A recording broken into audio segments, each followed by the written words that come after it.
Amy Lynn had stopped noticing the stairs 3 weeks ago. Now she just focused on her notes while Professor Halleck clicked his mandibles and gestured with all four arms at the holographic Earth spinning above the classroom. The blue planet looked peaceful from space, nothing like the death world everyone kept calling it. "Observe the oxygen concentration," Professor Halleck said, his compound eyes reflecting the image. 21%, fatal to most species in extended exposure, yet humans require this to survive. Rila, the blue-furred Torvin 2 seats over, glanced at Amy with wide eyes. Amy kept writing, her pen moving steadily across her datapad.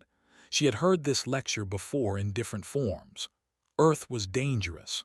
Earth was violent. Earth was somehow both primitive and terrifying.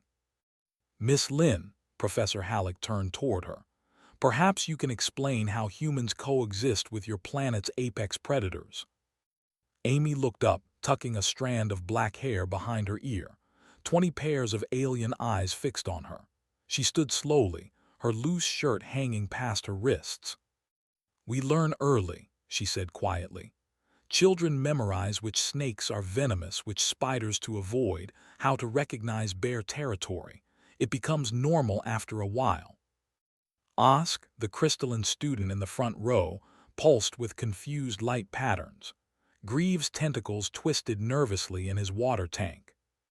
"Normal," Professor Halleck repeated, mandibles clicking thoughtfully. "What you consider normal would constitute a planetary emergency for most council worlds." Amy sat back down. She understood the disconnect now. These species had evolved on gentle worlds where the most dangerous creature might be something equivalent to an Earth rabbit. They had never needed to develop the constant awareness that humans carried in their bones. The lecture continued. Amy took notes on agricultural ecosystems, on carefully balanced food chains, on the delicate nature of most galactic biospheres. When class ended, she gathered her things slowly, waiting for the rush of students to clear. "Hey, wait up!" Rila bounded over on all fours, then rose to her hind legs. "That was fascinating. Do you really have snakes on Earth that can kill you?" "Lots of them," Amy said, walking toward the door. "But they usually leave you alone if you leave them alone." "Usually," Rila's ears flattened slightly. "Nothing on Earth is guaranteed," Amy said with a small smile. "You learn to read situations, stay alert, respect the danger." They walked together into the curved corridor of Beacon 7. The university station hummed with activity as students of a dozen species moved between classes. Amy kept to the right, letting faster beings pass. "We have lab next," Rila said. "Are you ready for the specimen analysis?" "Sure," Amy said. "Plants are easier than animals." The xenobiology lab smelled of sterile air and preservation chemicals. Professor Halleck assigned partners for the practical examination. Amy ended up with Rila, which made her genuinely happy. The Torvin was kind and curious without being judgmental. Their station held a containment field with a purple plant inside. Barbed leaves curved outward, each tip glistening with moisture. "This is a thallium nettle," Professor Halleck announced to the class. "Highly toxic to most carbon-based life. Use only the remote handling tools. Do not breach the containment field." Students around the room carefully manipulated long mechanical arms, turning specimens without touching them. Amy reached for the control pad, but the plant had shifted to an awkward angle. She needed a better view of the root structure for her assignment. Without thinking, she reached into the containment field with her bare hand. Rila gasped and jumped backward. Across the room, Osk's crystalline body flashed bright red in alarm. 3 other students scattered from nearby stations. Amy's fingers brushed the barbed leaves as she gently tilted the plant. The toxic moisture touched her skin. She examined the roots, nodded to herself, and withdrew her hand. "Miss Lynn," Professor Halleck rushed over, his 4 arms moving in agitation. "Are you experiencing symptoms? Burning? Numbness?" Amy looked at her hand, confused, then understood. Oh, no, I'm fine. This is similar to plants we have on Earth. Poison ivy, stinging nettles, stuff like that. Human skin is pretty resistant to plant toxins. The professor stared at her. The entire class had gone silent. You deliberately touched a Class 4 toxic specimen, he said slowly. I needed to see the roots, Amy explained. The safety ratings are species-specific, right? What's deadly to Torvins or Lithons might not affect humans the same way. Professor Halleck made rapid notes on his datapad. Fascinating, absolutely fascinating. The resilience is beyond our initial assessments. The rest of the lab session proceeded with students giving Amy's station a wider berth. Only Rila stayed close, though her fur remained slightly puffed with residual alarm. After class, Rila caught up to Amy in the hallway. You scared me back there. Sorry, Amy said. I forget sometimes that what's normal for me isn't normal for everyone else. Do you want to study together later? Rila asked. I could use help understanding Earth biology. It's so different from anything in the standard curriculum. Amy's face brightened. I'd like that, but I have to work first. The botanical gardens need me for a few hours. You work with plants, Rila's ears perked up, after what just happened. I'm saving up for something, Amy said. Something important. They agreed to meet for dinner. Amy headed toward the garden biodome while Rila went to her own dormitory. The gardens were Amy's favorite place on the station, a small piece of Earth orbiting in space. She changed into work coveralls and moved among the raised beds. Her supervisor, old Fen with his gray fur and floating chair, watched her tend roses and tomatoes with practiced care. You are gentle with growing things, Fen observed. My grandmother taught me, Amy said, checking soil moisture levels. She had a garden on our rooftop. She could make anything grow. She touched a rose bloom carefully, avoiding the thorns that would mean nothing to her calloused fingers but would represent danger to most species here. Through the transparent dome, stars glittered against the black of space. 3 weeks from now, she would visit Verdessa III with her class. 3 weeks from now, everything would change. But today, she was just a quiet student tending Earth plants and saving her credits, one shift at a time. That evening, she sat at her desk in the dormitory and looked at the calendar on her datapad. Tomorrow, she had an appointment. Tomorrow, she would begin carrying her strength on her skin, the way her grandmother had carried hers in her heart. Amy pulled up the design file one more time.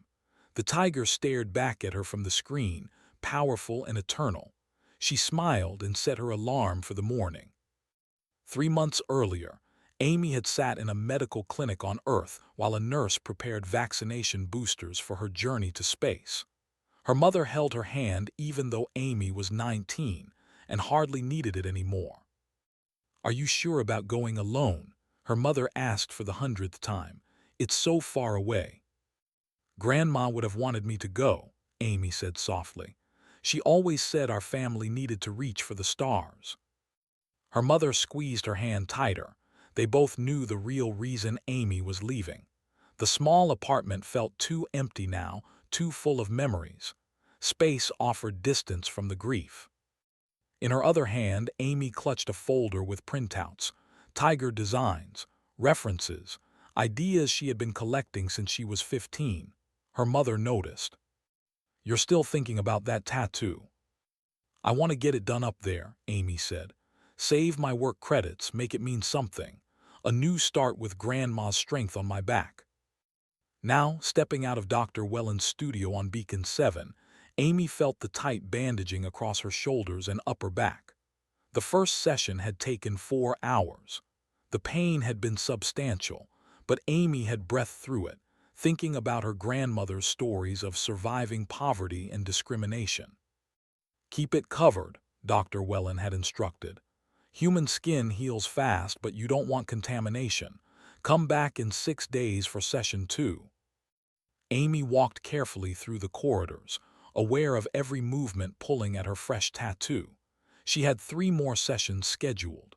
By the time they visited Verdessa III, the tiger would be complete. She turned a corner and collided with someone soft and blue. "Oh, I'm so sorry," Rila steadied Amy with gentle pause. "Are you okay?" Amy winced but forced a smile. "I'm fine, just wasn't watching where I was going." Rila's nose twitched. She smelled the antiseptic. Saw the bulk of bandaging under Amy's loose shirt. "Were you at the medical center? Are you sick?" "No, nothing like that," Amy said quickly. "Just a personal thing, I'm okay, really." They walked back toward the dormitory together. Rila chattered about their upcoming xenobiology exam while Amy listened, glad for the distraction from the burning sensation across her shoulders. That night, Amy sat on her bed applying healing cream to the parts of the tattoo she could reach. Rila emerged from her alcove for a drink of water and stopped. "What is that you're putting on?" "Healing cream," Amy said, "for my tattoo." Rila's ears perked forward with interest. "Tattoo, what's that?" Amy had forgotten that most galactic species didn't practice permanent body modification. Their cultures expressed identity differently through scent markers, bioluminescence, or social bonding rituals. "It's when ink is injected under the skin," Amy explained. "It stays there permanently, creating a design or image." "Permanently?" Rila's tail swished with alarm. "You damaged your skin on purpose." "It's not damage exactly," Amy said. "It's art, it's meaning, it's carrying something important with you always." Rila moved closer, curiosity overcoming concern. "Can I see it?" Amy hesitated. The tattoo was only partially complete, the tiger's face and upper body finished but the rest still outlined. She had kept herself covered so carefully around other students, but Rila was her friend. "Okay," Amy said quietly, "but it's still healing so it looks a bit rough." She turned her back and carefully lifted her shirt. The bandaging came away to reveal the emerging artwork. Even incomplete, the tiger dominated her back, its face spanning her shoulder blades, eyes fierce and lifelike, mouth open in a silent roar. Rila made a small sound. "What is that creature?" "A tiger," Amy said, looking over her shoulder. "They were apex predators on Earth. They went extinct before I was born, but they live on in stories and images." "It looks dangerous," Rila whispered. "They were," Amy said. "They could kill with one bite. They feared nothing. They protected their territory and their young with absolute ferocity." Amy pulled up images on her datapad. Videos of tigers moving through forests, muscles rippling under striped fur, tigers swimming across rivers, tigers bringing down prey 3 times their size, a mother tiger defending her cubs from intruders. Rila watched with wide eyes. "These existed on the same planet you come from." "Yes," Amy said. "Along with lions, leopards, jaguars, bears, wolves, crocodiles. Earth has always been full of predators." "But you're so small," Rila said, confused. "How did humans survive?" Amy smiled sadly. "We learned. We adapted. We became smarter than they were strong. Eventually we became the apex predator, and that's why they're extinct now." She showed Rila another image. Her grandmother as a young woman, standing in front of a weathered building, chin raised defiantly. "My grandmother was born in the year of the tiger," Amy said. "In our culture, that meant she carried the tiger's strength. She survived things that should have broken her. She raised me alone after my parents died. She never quit, never gave up." "The tattoo is for her," Rila said, understanding now. "It's her strength becoming mine," Amy said. "A reminder that I come from survivors." Rila gently touched the edge of the bandaging, careful not to contact the raw skin. "It's beautiful and frightening." Over the next 3 weeks, Amy returned to Dr. Welland's studio for each session. The tiger grew more complete with each visit.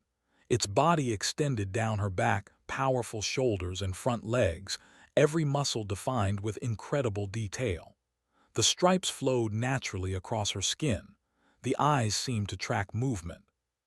Between sessions, Amy continued her classes and work. She noticed Rila watching her differently now, with a new awareness. Her friend understood that Amy carried something fierce beneath her quiet exterior. Finally, the day before the field trip to Verdessa III, Dr. Wellen completed the final session. "It's magnificent," the doctor said, cleaning the last touches. "One of the best pieces I've done. Your grandmother would be proud." Amy looked at the full image in the mirror. The tiger covered her entire back from shoulders to waist, a masterpiece of art and meaning. She had carried her grief for so long. Now she would carry this instead, proof that strength could be beautiful, that loss could transform into power. That night, station-wide alarms woke everyone from sleep. A pirate ship had been detected on approach vectors. Security ordered all students to shelter in place. While others panicked, Amy sat calmly on her bed, feeling the weight of the tiger on her back. She did not yet know that this would be only the beginning, that her grandmother's gift would soon mean more than memory. The transport ship hummed with excited student chatter as it descended toward Verdessa III. Amy pressed her face to the viewport, watching golden grain fields stretch to the horizon. Twin moons hung in a purple sky, and the simplicity of it made her smile. "It's beautiful," Rila said beside her, "so peaceful." The pirate alert from the previous week had passed without incident. Station security had intercepted the damaged ship before it reached Beacon 7. Everyone had relaxed back into their routines, and the field trip had proceeded on schedule. Amy wore a loose tank top today, the first time most classmates had seen her arms and shoulders exposed. The tiger's face was visible across her shoulder blades, the top of its body emerging from under the fabric. Several students stared but said nothing. Professor Halleck waited for them at the landing pad, along with local farmers wearing simple work clothes. The air smelled like earth-grain fields, and Amy breathed deeply, feeling suddenly homesick. "Welcome to Verdessa III," announced a farmer named Brell, a stocky Torvin with brown fur. "We're proud to show you our colony. Everything here is carefully balanced. No predators, no violent species, just peaceful cultivation." The class followed Brell through the fields. Grain stalks swayed in the gentle breeze. Small bird-like creatures flew overhead, their songs melodic and unthreatening. Insect analogues buzzed lazily between crops. "How do you control pests?" Amy asked. Brell smiled. "Excellent question. We use managed populations of herbivorous insects that compete with harmful ones. No need for chemical treatments or predatory species." They toured the central settlement, simple buildings housing 2,000 colonists, a medical facility, schools for young offspring, storage silos for harvested grain. Everything was orderly and calm. During lunch in a community hall, Trell, a reptilian Sauron student from Amy's class, sat across from her. His scales were deep green, and his eyes tracked movement with predatory precision despite his herbivorous species classification. "That marking on your back," he said. "May I ask about it?" Amy had been expecting this. "It's a tiger, an extinct Earth predator." "Why would you mark yourself with a predator image?" "It represents someone important to me," Amy said simply. Trell leaned closer, studying the visible portions. "The detail is remarkable. The eyes appear alive." Amy pulled up reference images on her datapad. The class gathered around as she explained tigers, their hunting methods, their strength, their extinction. Students who had kept their distance in the lab now listened with fascination. "They could weigh 300 kilograms," Amy said. "They could leap 6 meters. Their bite force could crush bone." Rila shivered, and humans coexisted with these. "Not easily," Amy admitted, "but yes." Suddenly, alarms shrieked across the colony. Farmers grabbed communication devices. Professor Halleck's antennae stiffened with alarm. Brell ran into the hall. "Everyone stay calm. There's been an incident." Through the windows, Amy saw smoke rising from the northern fields. The damaged pirate ship from the previous week had apparently limped to Verdessa III for emergency repairs. They had crashed near the experimental genetics laboratory. "The lab," Brell said, his voice shaking. "The containment breach. Something got out." Professor Halleck gathered the students quickly. "Back to the transport immediately. This is not a drill." "What escaped?" Trell asked. A security officer burst through the door, breathing hard. "The test subject, the Predator prototype. It killed 2 farmers already." Amy felt her stomach drop. "You said there were no predators on this world." "We were developing one," Brell admitted miserably, "for pest control, but it proved unstable, aggressive. We kept it contained until the crash ruptured the lab systems." The students rushed toward the transport ship. Through the chaos, Amy caught glimpses of panicked colonists, security teams grabbing stun weapons, parents clutching children.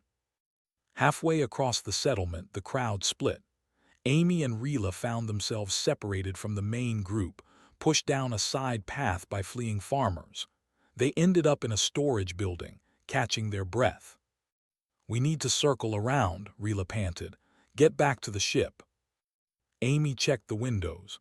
The path back was blocked by running colonists. She saw the transport ship in the distance, already beginning pre-flight checks. "They won't leave without us," Amy said with more confidence than she felt. A sound outside made them both freeze, something scraping against metal, something breathing. Through the window, Amy saw it. The creature was roughly the size of a large earth dog, but built differently. 6 legs provided stability and speed. Scaled skin covered corded muscle. Venomous spines ran along its back, glistening wet. Its head was elongated with multiple eyes and a mouth full of sharp teeth. For galactic standards, it was genuinely terrifying. For Amy, who had watched documentaries about Earth's prehistoric predators, it was dangerous but manageable in theory. The creature circled the building, testing windows and doors. Its tail lashed like a whip. Blood stained its claws from the farmers it had killed. "It knows we're in here," Rila whispered, her entire body shaking. Amy's mind raced. The door was reinforced but not locked. The creature was showing problem-solving intelligence, trying different entry points. They had maybe minutes before it found a way inside. "Stay behind me," Amy said quietly. "What are you going to do?" Amy didn't answer. Her heart hammered against her ribs. Her hands trembled. But somewhere in her genetic memory, inherited from ancestors who had survived Earth's most dangerous predators, a switch flipped. She thought about her grandmother facing down street gangs to protect her family. She thought about humans who had walked among tigers and lived to tell about it.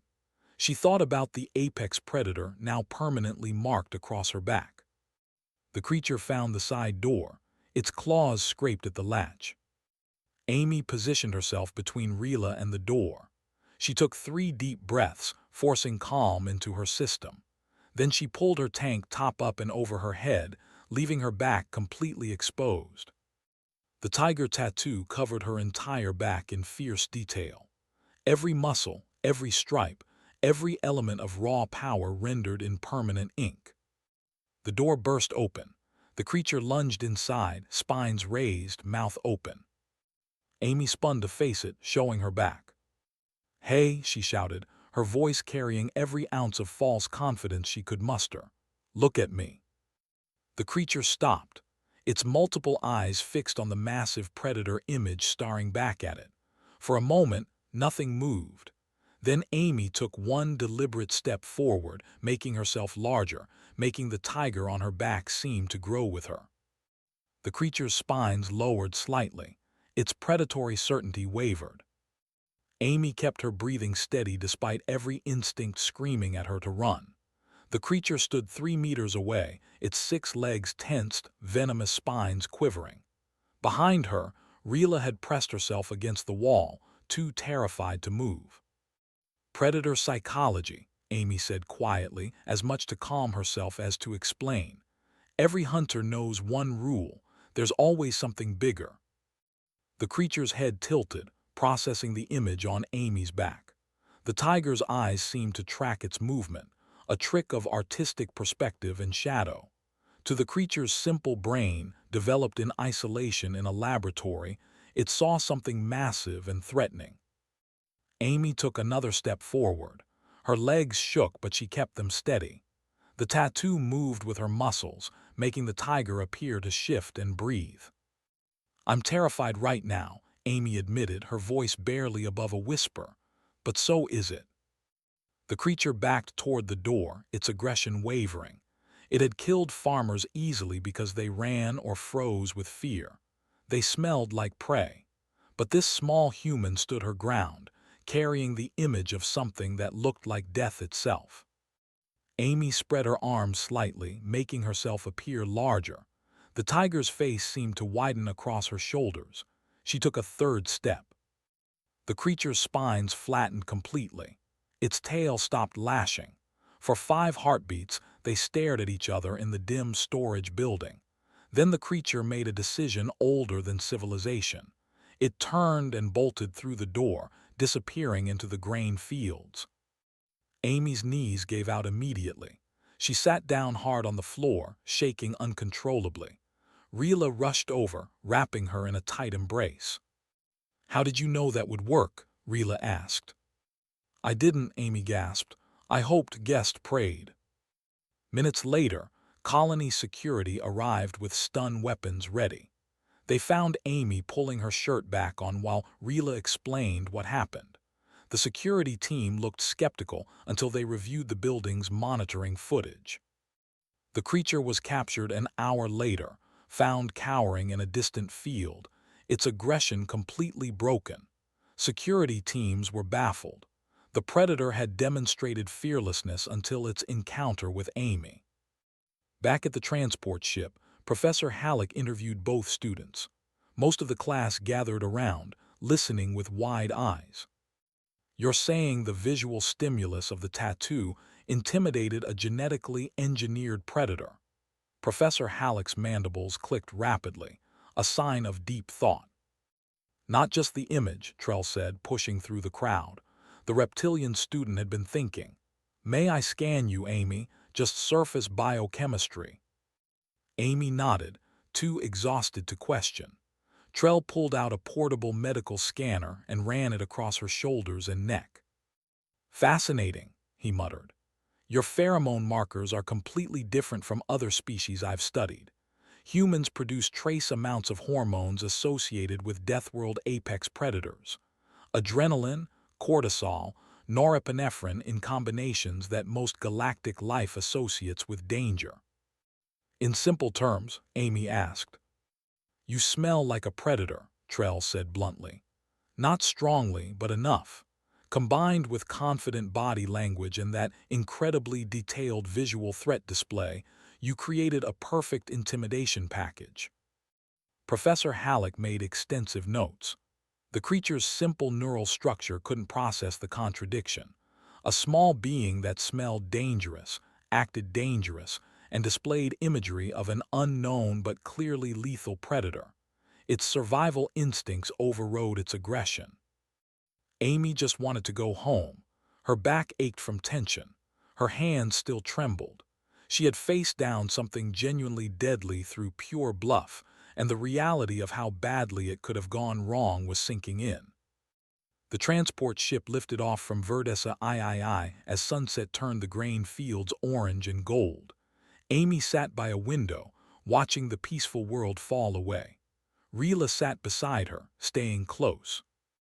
By the time they reached Beacon 7, the story had spread. Students who had avoided Amy in the corridors now stared with open fear or awe. The quiet human with the extinct predator on her back had become something else entirely. Over the next week, Amy tried to return to normal life.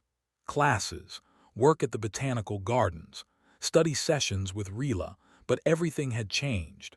Other students gave her more space in hallways. Professors asked her questions with a new edge of cautious respect. Trell became an unexpected ally, fascinated by human biochemistry. He explained that most galactic species had evolved on worlds where cooperation and caution were survival traits. Aggression was rare, predation almost unknown. Humans are the exception, he said one day in the campus cafeteria. You evolved alongside creatures that wanted to eat you. You developed entirely different survival strategies. We learned to scare the things that scared us, Amy said. Exactly, and that makes you unpredictable to species that never needed those skills. The news feeds picked up the story. Human student intimidates predator with body art ran as a headline on 3 different galactic networks. Amy ignored interview requests, but the attention wouldn't stop. Then, 6 days after their return, new alarms sounded on Beacon 7. The pirate crew from Verdessa III had regrouped. They had taken hostages in the colony's main settlement and were demanding a ship and safe passage. Captain Reed, head of station security, called an emergency meeting. Amy found herself sitting in a conference room with Professor Halleck, Trell, and several council officials. We've been analyzing the footage from Verdessa, Captain Reed said. A human herself, she understood Amy's psychology better than most. What you did was remarkable and incredibly risky. I was scared the entire time, Amy said. Fear and courage aren't opposites, Reed replied. Courage is being scared and doing it anyway. A council diplomat named Savara leaned forward. She was a tall, willowy being with silver skin and large black eyes. We have a situation. The hostages are in a building with large windows. The pirates are Grell, a scavenger species that's turned to crime. They're not particularly brave. Amy felt her stomach sink as she understood where this was going. You want me to do it again, she said quietly. Walk past the windows, let them see the tattoo. We're not ordering you, Captain Reed said firmly. We're asking. If you say no, we find another way. Amy looked down at her hands. 12 colonists were being held hostage by pirates desperate enough to kill. She thought about what her grandmother would do. She thought about the tiger on her back and what it represented. If I do this, she said slowly, I need a guarantee, no risk to the hostages. I can back out if anything feels wrong. Agreed, Reed said. Amy took a deep breath. Then let's go scare some pirates.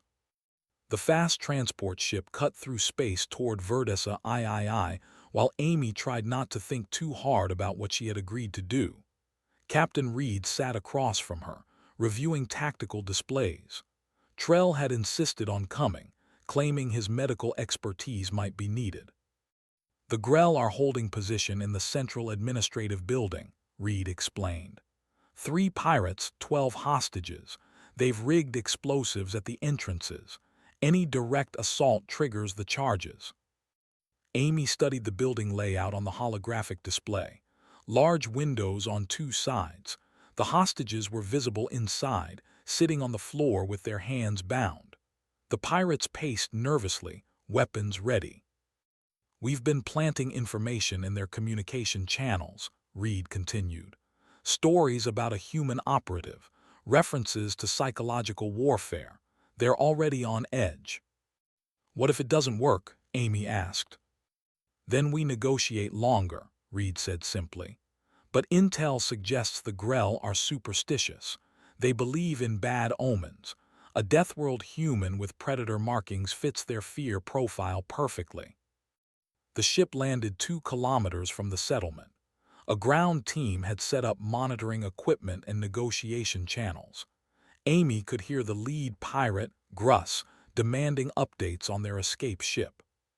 He sounds scared already, Trell observed, listening to the transmissions. Amy changed into the light body armor they provided. The design left her entire back exposed while protecting her vital organs. She felt ridiculous and terrified in equal measure. Remember, Reed said, just walk past the windows. 4 passes 5 minutes apart. Let them see you. Let their imagination do the rest. The settlement was eerily quiet as Amy approached. Colonists had been evacuated to safe areas. Only the hostage building remained occupied. Amy could see movement through the windows. She took her position on a marked path that would take her past the main windows. Her heart hammered so hard she thought everyone must hear it. She touched the edge of her armor, feeling the tattoo beneath. "Okay," she whispered into her comm unit. "First pass." Amy walked slowly, deliberately, keeping her posture straight and confident. As she crossed in front of the first window, she heard shouting from inside. The pirates had seen her. She completed the pass and circled back to her starting position. Through her earpiece, she heard the negotiators report. "They're arguing. One wants to surrender immediately. Gruss is holding them together, but barely." Amy waited 5 minutes, forcing her breathing to stay calm. Second pass. This time she walked even slower, making sure her back was clearly visible. The tiger seemed to ripple with her movement. More shouting from inside. One of the younger pirates ran to a different window, staring at her. Amy kept walking, never looking directly at the building. "Two pirates want out," the negotiator reported. "Gruss is threatening them. The hostages are confused but unharmed." Third pass. Amy's legs felt like water, but she kept them steady. A lifetime of her grandmother's stories about facing down fear gave her strength. The tiger carried her forward.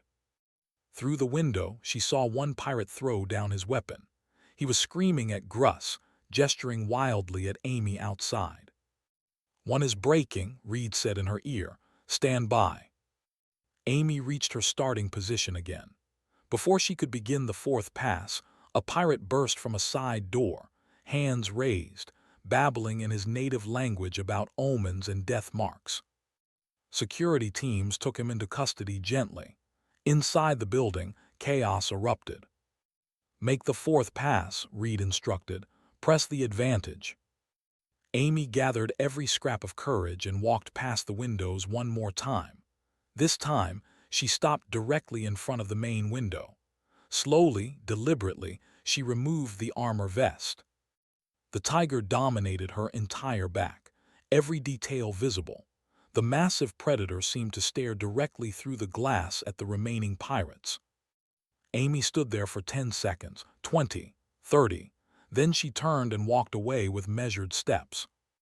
Behind her, she heard weapons clattering to the floor. The remaining pirates surrendered within minutes. Only Gruss held out, alone and defiant, for another hour. Finally, he too gave up, demanding to know what kind of human could carry a death beast on her skin. The hostages were freed unharmed. Medical teams checked them quickly while security processed the pirates. Amy sat on a transport vehicle, shaking with adrenaline crash. Trell brought her water. "You were magnificent." "I was terrified," Amy corrected. "Fear and effectiveness aren't mutually exclusive," he said with a reptilian smile. Captain Reed approached, looking satisfied. "Well done. The incident report will be classified, but you just resolved a hostage situation without firing a shot." "I got lucky," Amy said. "The Grell were already scared. I just gave them permission to surrender." "Don't diminish what you did," Reed said firmly. "You faced danger to save lives. That's the definition of courage." The transport back to Beacon 7 felt longer than the trip out. Amy sat quietly, processing everything. She had used her grandmother's gift twice now, the tiger becoming more than memory or art. It had become a tool, a weapon, a shield. When they arrived at the station, Amy wanted to slip quietly back to her dormitory. Instead, she found news crews waiting. The story had leaked despite attempts at classification. "How does it feel to be called a hero?" a reporter asked, thrusting a recording device at her. Amy pushed past without answering. She wasn't a hero. She was a scared student who had bluffed her way through 2 impossible situations. But the galaxy saw something different. By the next morning, her image was everywhere. Human peacekeeper resolves crisis with psychological warfare. Deathworlder student intimidates pirates. The girl with the tiger tattoo. Amy skipped classes and hid in the botanical gardens. Supervisor Fenn found her there, tending roses with shaking hands. "Fame is uncomfortable," the old Torvin said gently. "I just wanted to honor my grandmother," Amy said. "Now everyone thinks I'm some kind of weapon." "Perhaps you are both," Fenn suggested. "A memorial and a message. Humans carry their strength visibly. Other species find that frightening because we hide our strengths inside."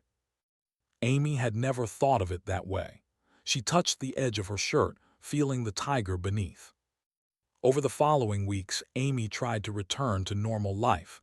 The attention faded slowly. Students stopped starring constantly. Classes continued, but something fundamental had changed. Professor Halleck invited her to give a guest lecture on human psychology and deathworld adaptation. Amy agreed reluctantly. The lecture hall was packed when Amy arrived. Students from every department had come to hear the human who had become infamous across 3-star systems. Amy felt her stomach twist with nervousness, but she had prepared carefully. Professor Halleck introduced her with academic formality, listing the incidents on Verdessa III and the subsequent hostage resolution. Amy stood at the podium, looking out at hundreds of alien faces. "I'm not a warrior," she began simply. "I'm not trained for combat. I got scared both times just like anyone would." She pulled up an image on the display behind her. Her grandmother, young and fierce, standing in front of their old apartment. "This is my grandmother. She was born in a year we associate with tigers in our culture. She survived poverty, discrimination, and loss. She raised me alone after my parents died. She taught me that strength isn't about never being afraid. It's about facing fear for something that matters." Amy turned, lifting her shirt to show the full tattoo. The audience gasped collectively. "Tigers are extinct on Earth. Humans hunted them until they were gone. We're good at eliminating threats, but we remember them because they represented something important: power, protection, fierce love for family." She let her shirt drop and faced the audience again.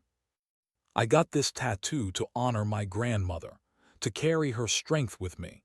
I never intended it to scare anyone, but what happened taught me something about how different species see the universe." Trell stood from the audience. "May I add context?"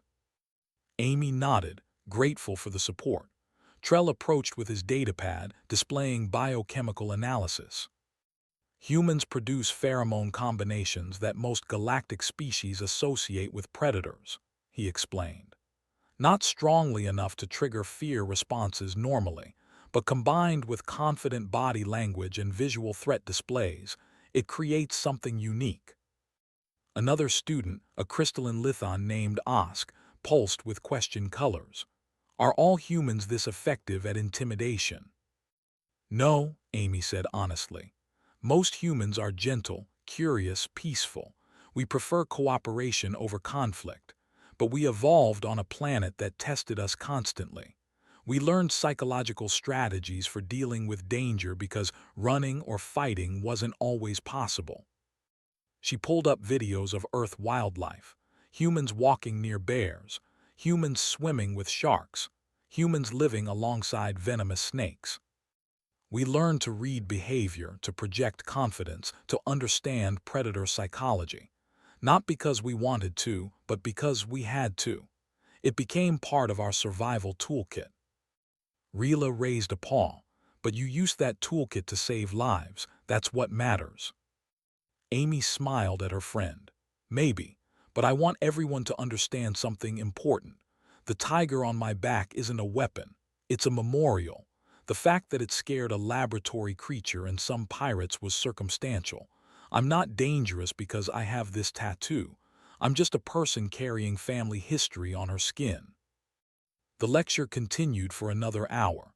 Students asked about Earth, about predator psychology, about human culture. Amy answered honestly, demystifying the reputation that had grown around her. Afterward, Professor Halleck approached her privately. "You're wise beyond your years. You could have used this fame for personal gain, but instead you chose honesty. My grandmother taught me that tricks only work once, Amy said. Reputation built on fear doesn't last. Better to build it on truth. Months passed. Amy completed her exchange program with academic honors. Her thesis on cross-species psychological dynamics and deterrence theory became required reading at the Council's Security Academy. Not because it taught warfare, but because it taught understanding.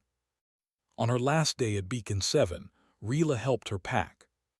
"I can't believe you're leaving," Rila said sadly. "It won't be the same without you." "You could visit Earth," Amy suggested. "See where the scary Deathworlder comes from."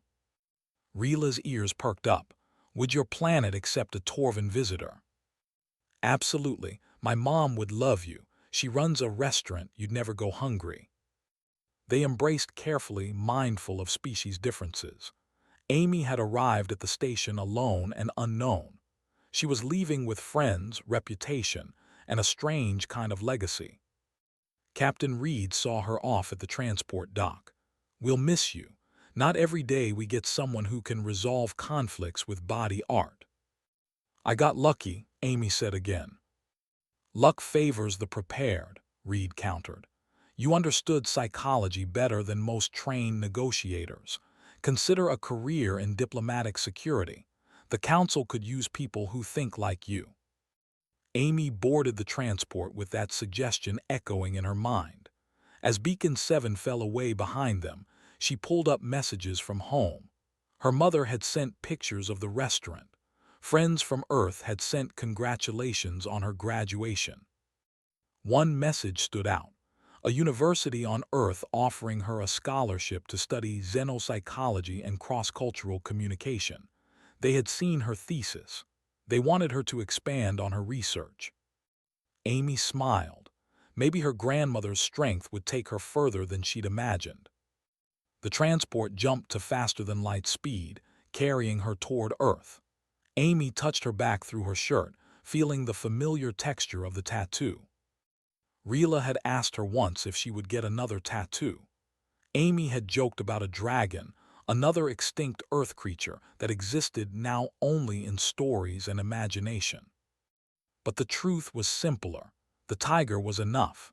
It carried everything she needed to remember: her grandmother's fierce love, Earth's dangerous beauty, the unexpected ways that carrying your history visibly could change how others saw you. 3 months later, Amy stood in her mother's restaurant, helping serve customers while she waited for the university semester to start.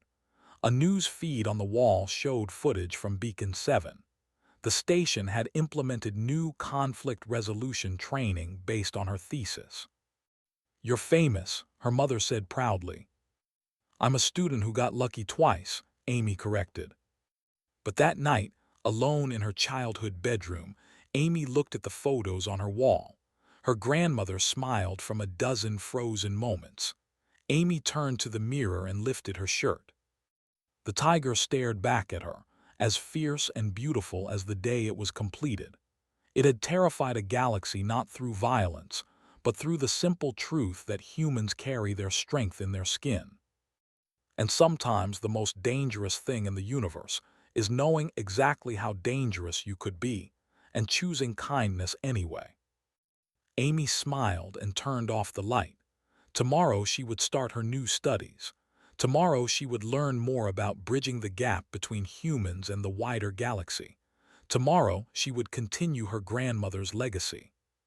But tonight she was just Amy Lynn, a girl with a tiger on her back, a memorial to strength, a message of hope, a reminder that being harmless and being powerless are two completely different things.